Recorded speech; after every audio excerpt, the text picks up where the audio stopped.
네, 국내 코로나19 신규 확진자가 661명으로 이틀째 보합세를 유지하고 있는 가운데 정부가 현행 거리 두기 단계를 3주 더 연장하기로 했습니다. 하지만 일상 곳곳에서 집단 감염이 계속 발생하고 있는 데다가 울산에서는 변이 바이러스가 확산하는 등 우려할 만한 요소가 많습니다. 백신 1차 접종자는 누적 300만 명을 넘어섰는데요. 자세한 내용 유재복 해설위원, 백순영 가톨릭대 의대 명예교수와 함께 살펴보겠습니다. 안녕하십니까? 자, 먼저 신규 확진자 수부터 좀 살펴보도록 하겠습니다. 이 주말쯤, 그러니까 금요일쯤 일주간 중에는 가장 많은 확진자가 나오는데 600명대예요. 지금부터 2주 전 발생 상황을 보면요. 그때 수요일 발표가 731명이었고 목요일이 698명, 금요일이 673명 이렇게 떨어졌습니다. 그런데 지난주에는 800명 가까운 확진 환자가 나왔습니다. 예. 지금 어제 오늘 조금 환자가 준다는 것은 그런 측면에서 보면 어떤 뭐 특별한 요인에 의한 것은 아니라고 볼 수 있고요. 구체적으로 지금부터 열흘이나 2주 전쯤에 취해진 조치 가운데 특별히 확진 환자 수를 내릴 만한 조치가 있었다고 보기 어렵거든요. 그렇다면 이것은 그냥 뭐 큰 의미를 부여하기는 어려운 그런 발생이다 이렇게 저는 보고 있습니다. 예.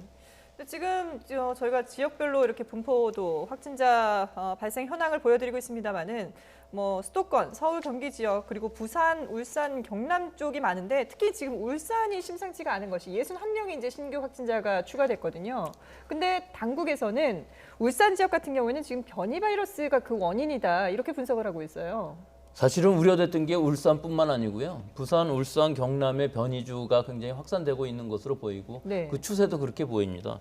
며칠 전에 발표만 보더라도 울산 지역의 확진자 9%를 검사했더니 그 9%가 물론 검체 수는 적습니다만은 89%가 변이주였고 대부분이 영국 변이주였다는 것이거든요. 네. 그런데 영국 변이주 이외에도 다른 변이주들이 있고요.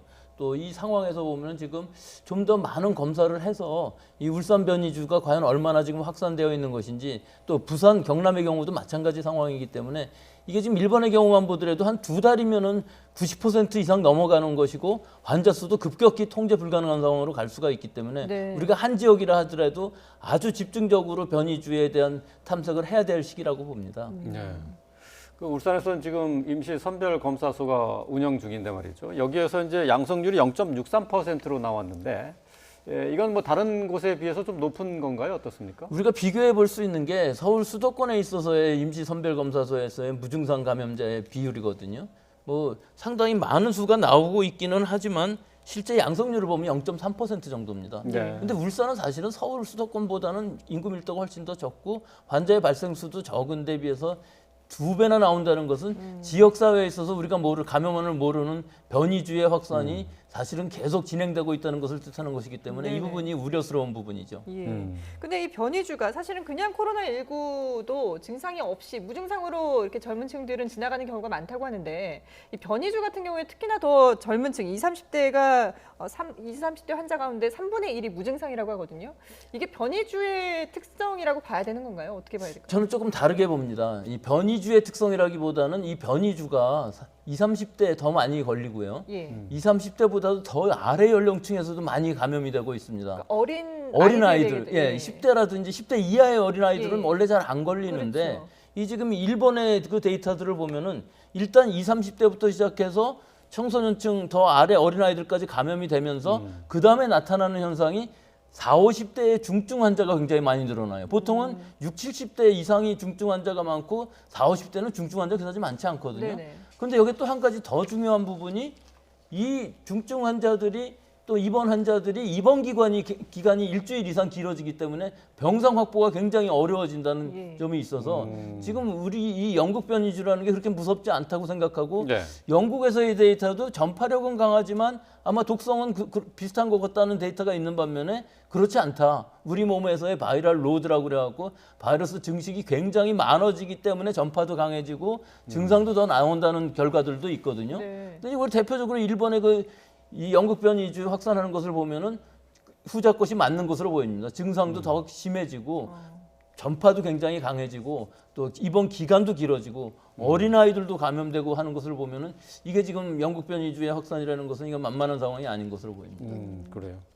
그 영국발 변이 같은 경우에는 20, 30대를 중심으로 해서 젊은 층의 감염 확산이 두드러지고 그리고 또 30, 40대에서 위중증 환자 비율도 높다고 하는 이건 뭐 특징으로 이제 나오는 건가요? 그게 그러니까 역학적으로 어떻게 되냐면 20, 30대에서 많이 걸릴 때에는 무증상이 많을 수밖에 없죠. 입원 환자도 그렇게 많지 않은데 환자가 빨리 늘어나다 보면은 40, 50대까지 번지고 이게 60대까지 가는 거거든요. 네. 그런 상황에서 40, 50대에서 위중증이 많이 나온다는 얘기는 그만큼 독성이 강해졌다는 것. 즉 우리 몸에서 바이러스 증식이 빨라지면서 많은 사람들이 입원할 정도로 간다는 것이 특징일 수가 있기 때문에 초기에는 증상이 약하거나 거의 없다가 이게 증상이 갑자기 악화되는 경우가 많이 생길 수 있다는 건가요? 근데 사실은 고령자인 경우는 그런 경우가 많지만 예. 40, 50대인 경우에 있어서는 일단 그 위중증 환자, 입원 환자가 늘어난다는 것 자체가 이 바이러스의 독성이 약하지 않다는 것을 예. 뜻하는 예. 것이기 때문에 일반적으로 바이러스는 전파력이 강하면은 증상은 좀 약해지는 것이 대부분이거든요. 그 바이러스의 생존 전략인데 네. 예. 지금 이 상황을 보면은 그 다른 것이 이 N501Y라는 영국 변이는 우리 몸에 들어와서 증식하기가 굉장히 잘 되어 있는 바이러스입니다. 그래서 이것이 전파력이 강하다는 것까지는 확실히 알려졌었는데 이 독성에 관해서는 사실 그다지 많은 데이터가 없었는데 일본의 저 데이터들을 보고 있으면은 이 영국 변이주라는 것이 이게 만만한 것이 아니다 하는 것을 알 수 있는데 다행인 것은 우리의 지금 예방 접종들이 이 영국 변이주에 대해서는 잘 듣는다는 것이죠. 네. 그래요. 예. 그렇긴 한데 환자가 너무 많아지다 보면요. 예방 접종을 제대로 못 합니다. 지금 네. 일본의 경우 딱 그런데요. 환자 수가 너무 많다 보니까 예방 접종을 할 수가 없고 뭐 올림픽 같은 건 지금 생각하지도 못할 상황인데 예. 네. 예, 또 진단 검사 자체도 마찬가지입니다. 역학 조사가 느려질 수밖에 없어요. 근데 일본은 역학 조사 자체를 제대로 하지 못하고 있고 집단 발생을 주로 해서 역학 조사를 하고 있거든요. 그래서 이 통제하지 못할 상황은 계속 이어질 것으로 보이고요. 예. 아마 올림픽이 될 때까지는 뭐 10,000명을 간다든지 그런 상황이 나올 수가 있어서 지금 굉장히 우려스럽고 그것이 우리 옆에 있는 나라이기 때문에 과연 그렇죠. 우리는 그 영국 변이주가 그 정도가 아닌가, 네. 어느 정도 지금 확산되고 있는가 이것을 지금 걱정해야 될 시기라고 예. 보겠습니다. 뭐 변이 바이러스에 대한 우려는 계속해서 제기가 되어 왔었는데 일본에서는 지금 현실화됐고 우리나라도 곧 현실화되지 않을까 좀 걱정이 좀 됩니다. 자, 정부는 오늘 현행 수도권 2단계, 비수도권 1.5단계를 다시 한번 3주간 더 연장해서 실시하기로 했습니다. 자, 관련 발언 내용 들어보겠습니다. 정부는 지난 3주간의 확진 추세, 거리두기 등 방역 상황 등을 바탕으로 지역 현장과 관계 부처 그리고 방역 전문가 등의 의견을 종합 수렴한 결과 지금의 거리두기 방역 단계와 5인 이상 사적 모임 금지 조치를 다음 주 5월 3일부터 3주간 더 유지하기로 결정하고자 합니다. 이는 확진자 숫자와 더불어 그간의 의료 역량 확충과 적극적인 선제 검사 등에 따른 충분한 병상 여력 등도 함께 고려한 결과라는 점을 말씀을 드립니다. 네, 거리두기 단계 그리고 5인 이상의 사적 모임 3주간 더 연장이 됐습니다. 방역당국에서 이렇게 결정을 내린 건 지금 상황이 3주 전과 크게 다르지 않다 이렇게 판단했다고 봐야 되나요? 3주 전보다 나빠지고 있죠. 뭐 그것은 누구나 다 알고 있는 상황인데 방역당국은 사실은 뭐 얼마 전부터 거리두기 조정을 하지 않겠다는 뜻을 여러 차례 밝혔습니다. 그 이유는 그 방역당국이 밝힌 이유는 이렇습니다. 첫 번째는 그 환자 발생이 완만한 증가 추세를 보인다. 그러니까 1, 2, 3, 4 때처럼 급격한 환자의 증가가 없다는 거 하나 들었고요. 두 번째는 방역 역량이 여유가 있다. 그것은 왜냐하면 치명률이 떨어졌고 위중증 환자 비율이 떨어졌다 이런 것이죠. 그러니까 치명률은 지난해 말에 그 3차 대유행 때는 2.7%였는데 예. 지난달에 0.5%로 5분의 1로 떨어졌습니다. 그리고 위중증 환자 비율도 지난해 연말에가 3.3%고 지금 지난달에 1.6% 절반가량 떨어졌거든요. 그래서 이제 그 시뮬레이션을 해보면 그 중환자 진행률을 2% 정도로 지금 판단하고 할 때 하루에 2,000명이 나와도 대응하는데 문제가 없다. 중환자 병상이나 이런 것도 상당히 절반 이상 여유가 있다라는 게 이제 정부의 판단이고요. 예. 거기에 이제 하나 덧붙인 것은 그 자영업자나 소상공인들의 경제적 피해 부분 이런 것들을 이제 고려해서 3주 더 연장한 것으로 보이는데 문제는 이제 그렇게 되면 그 많은 전문가들이 걱정했던 그러면 이제 600명 정도에서 700명 가량이 이른바 베이스라인이 되는 겁니다. 그럼 거기서 이제 갑자기 어느 한 곳에서 지금까지 쭉 축적돼 왔던 감염이 한꺼번에 이제 터질 경우에, 즉 유행의 정점으로 이제 움직이기 시작하면 600명에서 시작하면 일주일이나 2주일 안에 3,000명까지 가는 건 문제도 아닙니다. 네. 그렇게 됐을 때 갑자기 의료 역량 자체가 완전히 붕괴돼 버리면 지금의 이런 상황에서 감당할 수 있겠는가라는 우려가 여전하고요. 그다음에 이제 5월은 더구나 가정의 달이고 또 외출이 많은 그렇죠. 그런 시점이 다가오고 있는데 이렇게 거리두기나 이런 것들을 그대로 유지한다는 것이 과연 환자 관리가 어떤 식으로 나올지는 좀 예. 봐야 되겠지만 어쨌든 걱정스러운 부분이 굉장히 많다. 지표만 놓고 보면 이렇게 생각됩니다. 그런데 그동안에는 정부가 이 사회적 거리두기 단계를 조정할 때 2주 단위로 조정을 했었는데 지금은 3주씩 이렇게 연장하는 건 특별한 의미가 있을까요?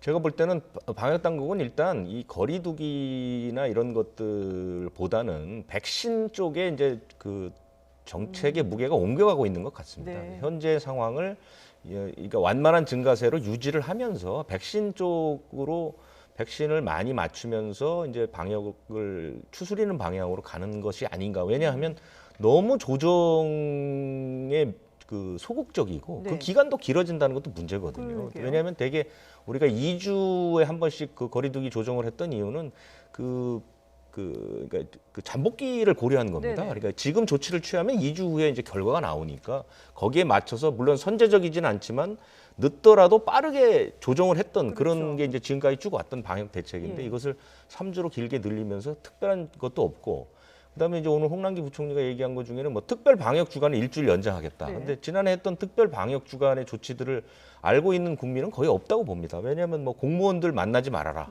뭐 이런 거고 현장 뭐 방역을 좀 강화하겠다. 이 정도 외에는 없거든요. 그러면 이런 조치를 3주간 더 연장을 한다면 일단 확진 환자의 수가 줄어들 가능성은 좀 상당히 작아 보이고요. 크게 터지지만 않으면 된다. 뭐 이 정도로 미온적으로 가고 백신을 좀 빨리 맞춰서 붙이자고 하는 건데 과연 이게 5월, 6월 사이에 그런 좋은 결과가 나올까? 그렇게 저는 그렇게는 판단하지 제가 않습니다. 한마디로 좀 네. 이런 설명을 드리자면 지금 방역 당국의 목표는 이런 것 같습니다. 지금 상황에서 이 5,600명 정도 유지가 되고 있는데 이것이 갑자기 더블링이 되든가 그러면 2,3천 명 늘어나는 건 뭐 문제도 아닙니다. 그럼 의원님 말씀하신 대로.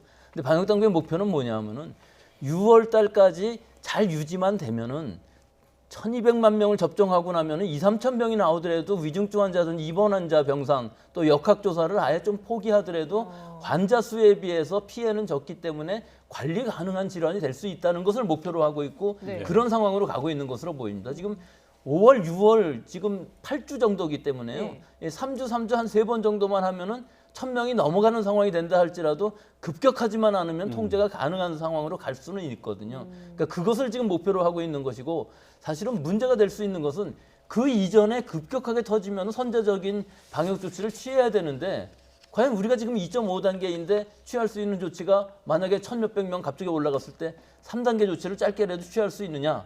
이건 해야 되거든요. 네. 근데 이 부분은 아마 못할 것 같아 보여서 이 이외의 다른 방법으로 해도 하여튼 강력한 예를 들어서 5인 이상이 아니라 뭐 3인 이상 모임 금지를 실제로 한다든지 네. 하는 방식으로라도 적어도 6월 전까지는 급격한 증가는 없어야만 우리가 예방 접종을 할 수가 있고 지금처럼 역학 조사도 할 수가 있지. 이것이 1,000명이 넘어가는 수준이 되면은 벌써 역학 조사 어려워집니다. 네. 네, 그렇군요.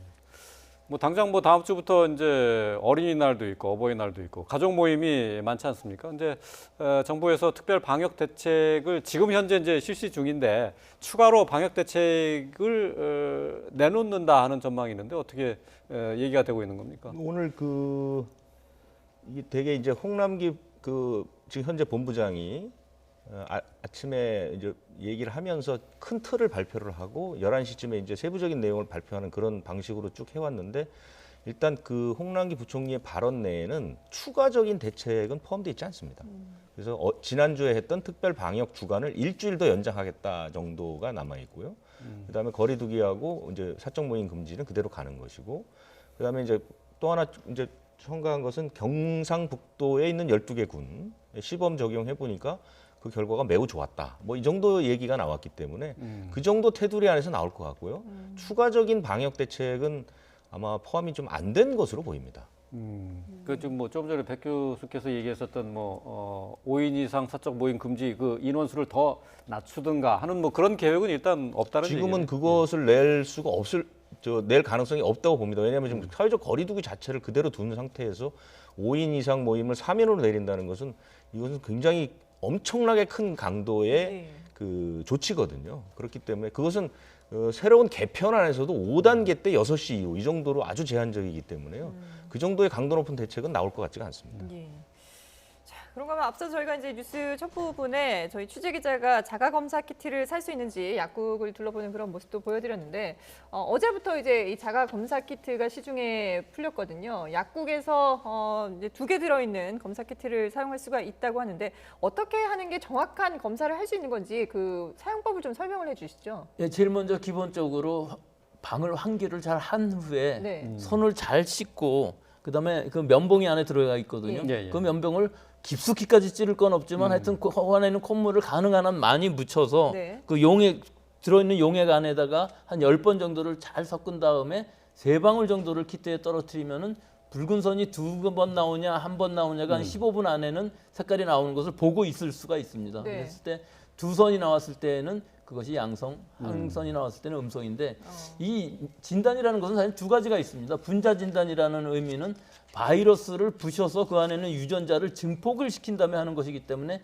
이론적으로는 바이러스가 1개만 있어도 양성이 나올 수가 있습니다. 근데 실제에서는 한 10개에서 한 100개 정도 있으면 나오는 데 비해서 이 면역 진단이라는 것은 바이러스가 표면에 가지고 있는 단백질을 우리 항체가 결합함으로 해서 색깔이 나오는 것이기 때문에 이 민감도가 좀 떨어집니다. 그래서 한 100개 정도 갖고 나오기가 어렵고 한 100개에서 한 1000개 사이가 돼야 겨우 이제 나올 정도이기 때문에 민감도 자체는 굉장히 떨어집니다. 따라서 무증상이라든지 감염 초기에는 이 진단이 상당히 좀 어려울 수 있지만 네. 유증상인 경우에는 충분히 바이러스 양이 되기 때문에 항원 항체의 검사는 상당히 정확할 수도 있습니다. 따라서 지금으로 봐서는 이렇게 주기적으로 한다든지 유증상자들이 사용할 경우에 상당히 의미 있는 진단 방법이라고 할 수 있겠습니다.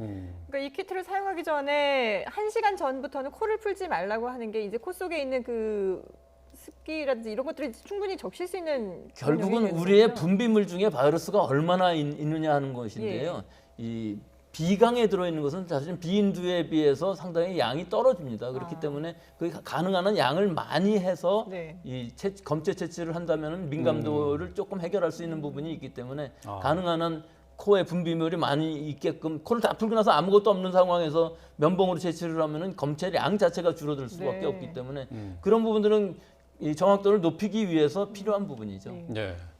이 자가검사 키트는 서울시내 학교에도 제한적으로 사용이 되는데요. 여름방학 전까지 시범적으로 도입해서 해보는데 어떤 식으로 운영이 됩니까? 어제 그 서울시 교육감이 얘기한 것은요. 아주 제한적이고 보조적으로 활용하겠다. 그래서 그 100명 넘는 학생들이 머무는 기숙사 학교 네. 뭐 이런 거라든가 운동부 운영하는 학교 이런 곳에 강조했던 것은 제한적 보조적으로 활용한다는 것이고요. 그러니까 대전에 있는 노인 요양시설에서 한번 이제 이 자가 검사 키트를 활용해서 확진자들을 좀 걸러냈었죠. 그러니까 5명 정도가 증상을 보여서 검사 키트를 사용해 보니까 3명이 양성 판정이 나왔죠. 네. 그래서 그 요양원에 있는 입소자라든가 종사자들을 전부 검체를 맡겼더니 18명이 확진 판정을 받아서 이렇게 이것이 아주 전형적인 보조적 활용. 그러니까 왜냐하면 몇 명이 확진됐는지는 알 수 없으나 네. 그 집단에 확진자가 있다는 것을 밝혀내는 수준. 이 정도 수준에서 활용한다면 아주 잘 쓸 수가 있겠죠. 그러니까 100명 이상 넘는 기숙형 학교에 이 자가검사 키트를 뭐 2주에 한 번 정도씩 계속해서 정기적으로 하게 되면 그 안에서 이제 확진 현황이 변동되는 것은 알 수 있죠. 하지만 누가 되고 누가 안 됐다는 것은 그건 PCR 검사에 의존하는 게 맞다. 예. 그렇기 때문에 서울시가 지금 도입하는 것은 뭐 괜찮다 이렇게 생각을 합니다. 예. 교수님 그런데 만약에 물론 이제 이 키트 안에 사용법이 충분히 이제 그 일반인들도 알 수 있게끔 설명이 돼 있고 꼼꼼히 읽어보고 사용을 해야 되겠습니다만은 아무래도 이제 익숙하지 않다 보니 면봉으로 채취를 하다가 뭐 실패를 했다거나 아니면 떨어뜨렸다거나 이랬을 때 다른 면봉을 사용해도 되는 건가요? 아니면 이게 오염 위험이 있기 때문에 전혀 안 되는 건가요? 예, 그거는 아마 권고하고 있지 않을 것으로 보이는 것이요. 예, 결국은 오염되었을 위양성이 나올 수가 있거든요. 네. 그렇기 때문에 면봉이 그 안에 들어가 있는 면봉은 특수한 면봉입니다. 이 검체를 잘 채취할 수 있게끔 만들어진 면봉이기 때문에 예. 일반 면봉하고는 상당히 다른 부분이 있어서 그걸 떨어뜨렸다고가 그랬을 때는 그냥 폐기하는 것이 나을 그냥 것으로 피탈- 보이고요. 예. 더 큰 문제는 사실은 양성이 나왔을 때의 문제입니다. 네. PCR 검사를 받으러 가야 되는데 이걸 집에 놔두고 간다든지 하는 것이 아니라 여기는 분명히 양성 검체가 들어있는 상황이니까 예. 갖고서 PCR 검사를 받을 수 있는 선별검사소를 가서 거기서 폐기를 할 수 있게끔 해야만 되는 부분이 있기 때문에 예. 음성이 나왔을 때는 뭐 잘 싸서 그냥 폐기하면 되겠습니다만 네네. 뭐 좀 더 정확히 한다면은 그 락스를 좀 희석한 물을 풀어서 버리면 좋겠습니다. 음성인 경우에 있어서는 그렇게까지 권고하고 있지는 않고요. 양성이 나왔을 때는 그런 부분이 필요하다고 봅니다.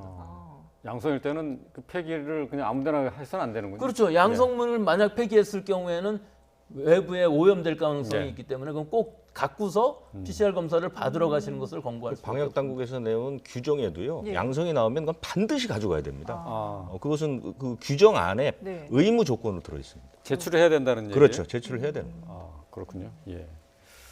자, 올림픽 뭐 올해 치러질지 어떨지도 지금 뭐 불분명한 상황이 되고 있는데요. 올림픽 국가대표 선수단의 백신 접종이 어제부터 시작이 됐습니다.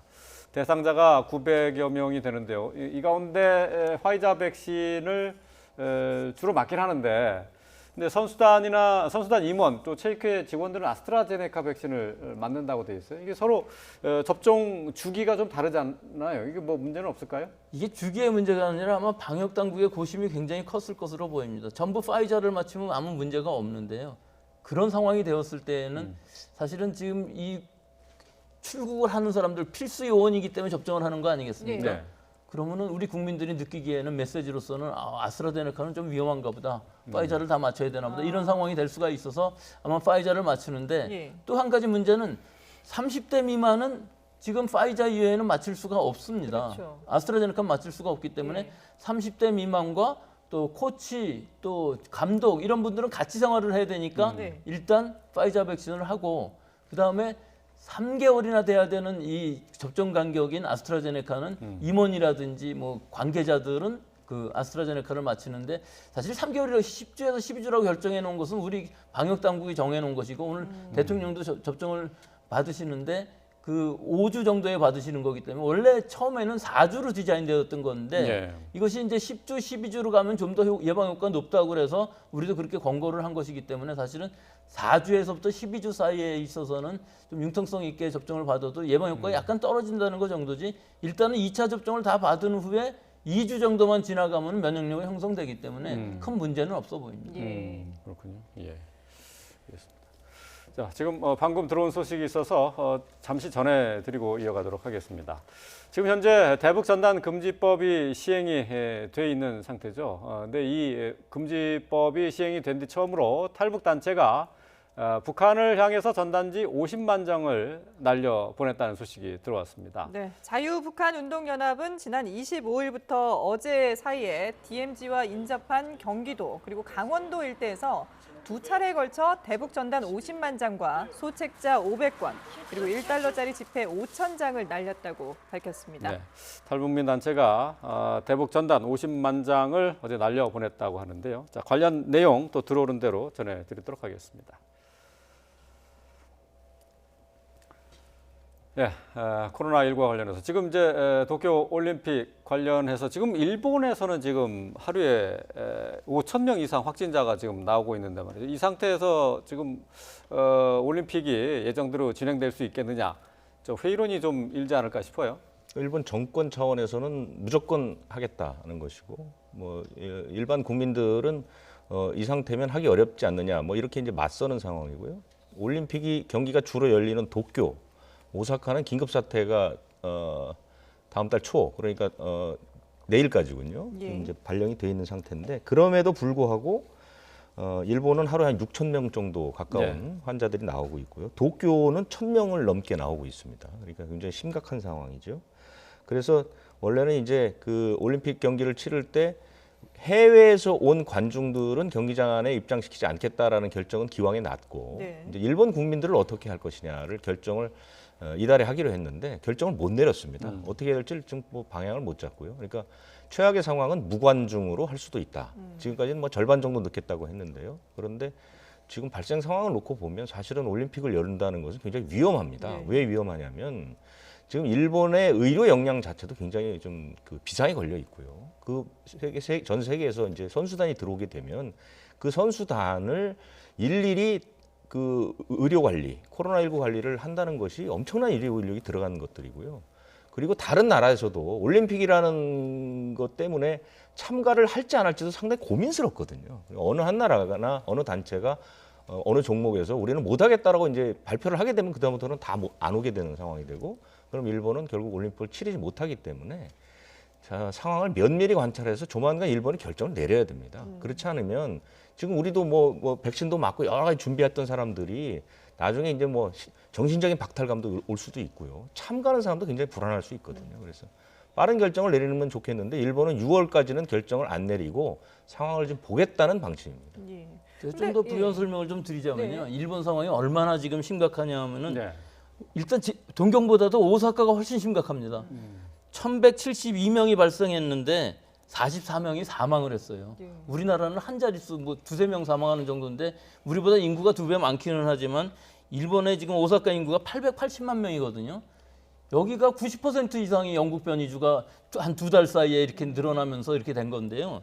문제는 더 큰 것이 중증 환자를 받을 수 있는 병상이 아예 없습니다. 네. 그래서 일반 시민들이 병원을 갈 수가 없는 상황이 됐고 중증 환자들은 동경으로 헬리콥터로 이송하는 상황까지 됐어요. 네. 이런 상황을 지금 생각을 해보시면은 예방 접종을 할 수 있는 겨를이 없다는 얘기가 돼버리기 때문에 예방 접종이 빨리 가야 어느 정도 이것들도 수습이 될 텐데 전혀 수습하지 못할 상황으로 가면서 초과 사망률이 아마 굉장히 많이 나올 겁니다. 초과 사망률이라는 의미는 코로나가 아닌데도 병원에 못 가서 사망하시는 분들이 많이 생길 수가 있어요. 다른 질환을 앓고 다른 있다가, 질환인데 예. 응급실이든지 중환자실이 다 100% 차 있는 상황입니다. 그렇기 때문에 일본의 상황은 이게 지금 오사카 간사이 지역부터 시작을 해갖고 동경 쪽으로 가고 있는데 동경도 지금 한 50% 정도 변이주의인데 이게 지금 거기 시뮬레이션으로는 5월 달이 지나면 여기도 90%가 될 거라는 것이거든요. 네. 근데 동경도 지금 만만치가 않고 이 동경하고 오사카하고 합치면 반 이상을 차지하고 있고 사망자만 해도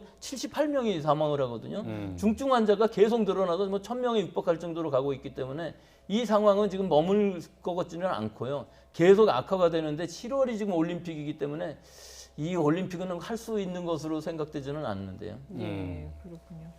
뭐 일단 일본 정부에서는 최대한 판단을 미루면서 상황을 지켜보겠다라고는 했습니다만은 지금 두 분 말씀처럼 일본의 상황이 녹록지 않은 그런 환경입니다.